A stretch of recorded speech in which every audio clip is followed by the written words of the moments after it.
के लिए, आपके परिवार को बचाने के लिए आज रात 12 बजे से घरों से बाहर निकलने पर पूरी तरह पाबंदी लगाई जा रही है। दोस्तों बहुत बहुत स्वागत है आप सभी का एक बार फिर से। दोस्तों आज पूरे देश भर से कई सारी बड़ी और अहम खबरें निकल कर आ रही है। दोस्तों एक एक करके इन खबरों की जानकारी हम आपको बताने वाले हैं। दोस्तों उससे पहले आप सभी को बता दें, अगर अभी तक आपने इस चैनल को सब्सक्राइब नहीं किया है, चैनल को सब्सक्राइब करें, साथ ही बेल आइकन को जरूर दबाएं। तो चलिए दोस्तों पहले अपडेट की बात करते हैं। कोरोना से देश में अब मौत का रिकॉर्ड, पहली बार 24 घंटों में 4191 लोगों ने गंवाई जान। लगातार तीसरे दिन 4 लाख से ज्यादा केस। जी हाँ दोस्तों, देश में कोरोना की दूसरी लहर खतरनाक होती जा रही है।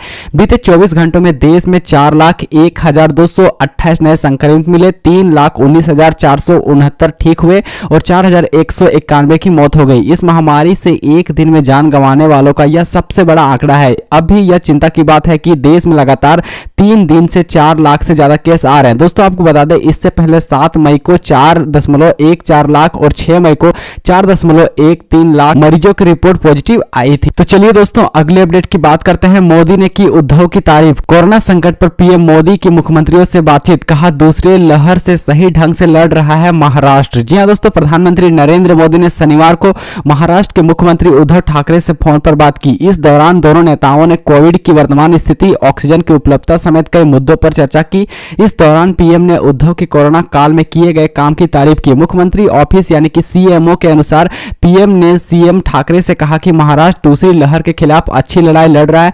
महाराष्ट्र को केंद्र सरकार शुरू से ही मार्गदर्शन दे रही है। राज्य सरकार भी केंद्र के मार्गदर्शन के अनुरूप अपना अच्छा काम कर रही है। दोस्तों आपको बता दें, सीएम ने पीएम को इसलिए भी धन्यवाद दिया क्योंकि उन्होंने महाराष्ट्र के कुछ सुझावों को स्वीकार किया है। दोस्तों आपको बता दें, मुख्यमंत्री उद्धव ठाकरे ने केंद्र को एक चिट्ठी लिखी और कोरोना टीकाकरण के लिए अलग से मोबाइल एप्लीकेशन बनाने की इजाजत मांगी है। उन्होंने यह चिट्ठी कोविन पोर्टल में कुछ तकनीकी समस्या आने के बाद लिखी है। आपको बता दें कि पूरे देश में इसी पोर्टल के जरिए टीकाकरण अभियान चलाया जा रहा है। इसके जरिए लोग रजिस्ट्रेशन से लेकर स्लॉट बुकिंग तक कर सकते हैं। तो चलिए दोस्तों अगले अपडेट की बात करते हैं।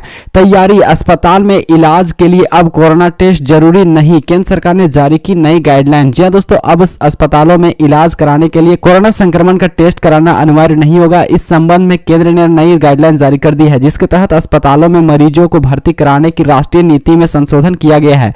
दोस्तों आपको बता दें कि अब तक अस्पतालों में एडमिट होने के लिए कोविड पॉजिटिव रिपोर्ट अनिवार्य होती थी। नए बदलाव के तहत अब रिपोर्ट की अनिवार्यता खत्म कर दी गई है। गौरतलब है कि पहले रिपोर्ट के चक्कर में मरीजों को काफी परेशान होना पड़ता था। वहीं कई मरीजों ने तो अपनी जान भी गंवा दी थी। ऐसे में केंद्रीय स्वास्थ्य मंत्रालय ने नई गाइडलाइन जारी कर दी है। साथ ही इस संबंध में राज्यों और केंद्रशासित प्रदेशों के चीफ सेक्रेटरी को निर्देश भी दिए हैं।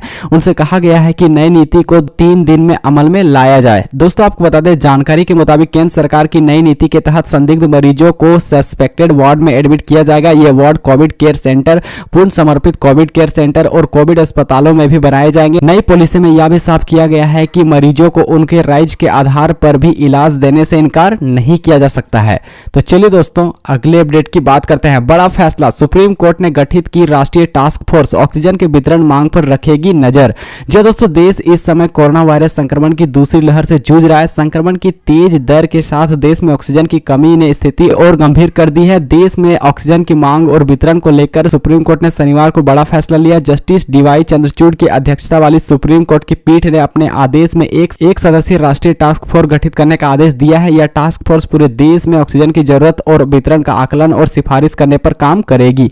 दोस्तों आपको बता दें कि यह टास्क फोर्स कोविड के इलाज के लिए जरूरी दवाओं की समान व उचित उपलब्धता सुनिश्चित करने के लिए भी सुझाव देगी और महामारी के चलते पैदा हुए अन्य मुद्दों के समाधान पर भी सुझाव देगी। सूत्रों के अनुसार सुप्रीम कोर्ट के न्यायाधीश ने टास्क फोर्स के भी सभी सदस्यों से व्यक्तिगत रूप से बात की है। माना जा रहा है कि एक सप्ताह के अंदर यह टास्क फोर्स काम करना शुरू कर देगी। टास्क फोर्स अपनी रिपोर्ट केंद्र और अदालत के पास जमा करेगी, लेकिन इसकी सिफारिशें सीधे सुप्रीम कोर्ट को भेजी जाएंगी। तो चलिए दोस्तों अगले अपडेट की बात करते हैं। दूरदर्शन पर चलेगी 9वीं से 12वीं तक की कक्षाएं, 36 लाख विद्यार्थियों को होगा लाभ। जी हां दोस्तों, देश में लगातार बढ़ रहे कोरोना संक्रमण के मामलों को देखते हुए सभी विद्यालयों को अगले आदेश तक बंद कर दिया गया है। कुछ राज्यों ने ग्रीष्मकालीन अवकाश की घोषणा की है, तो कुछ राज्यों में ऑनलाइन कक्षा के माध्यम से पढ़ाई जारी है। ऐसे में बिहार के शिक्षा शिक्षा परियोजना परिषद यूनिसेफ की मदद से दूरदर्शन के कार्यक्रम से पढ़ाई जारी रखने का प्रयास कर रहा है। प्राप्त जानकारी के मुताबिक 9वीं से 12वीं तक के विद्यार्थियों के लिए सुबह 10 बजे से 12 बजे तक कक्षाएं चलाई जाएंगी। दोस्तों आपको बता दें दूरदर्शन के बिहार चैनल पर 10 मई से कक्षाएं शुरू हो जाएंगी। तो चलिए दोस्तों अगले अपडेट की बात करते हैं। सुप्रीम कोर्ट ने कहा जेलों में कम करे भीड़, दिया कैदियों को रिहा करने का आदेश। जी दोस्तों देश में कोरोना के लगातार बढ़ रहे मामलों पर सुप्रीम कोर्ट ने शनिवार को संज्ञान लिया। इस दौरान अदालत ने जेलों में भीड़ कम करने के निर्देश दिए। साथ ही कहा कि जिन कैदियों को पिछले साल महामारी के मद्देनजर जमानत या पैरोल दी गई थी उन्हें फिर वह सुविधा दी जाए। चीफ जस्टिस एनवी रमना, न्यायमूर्ति एल नागेश्वर राव और न्यायमूर्ति सूर्यकांत की एक पीठ ने कहा कि उच्चतम न्यायालय के आदेश पर राज्यों व केंद्र शासित प्रदेशों में उच्चाधिकार प्राप्त समितियां बनाई गई थी। इन समितियों ने पिछले साल मार्च में जिन कैदियों को जमानत की मंजूरी दी थी उन सभी को समितियों द्वारा पुनर्विचार के बिना दोबारा राहत दी जाए। इससे कोरोना फैलने से रोका जा सकेगा।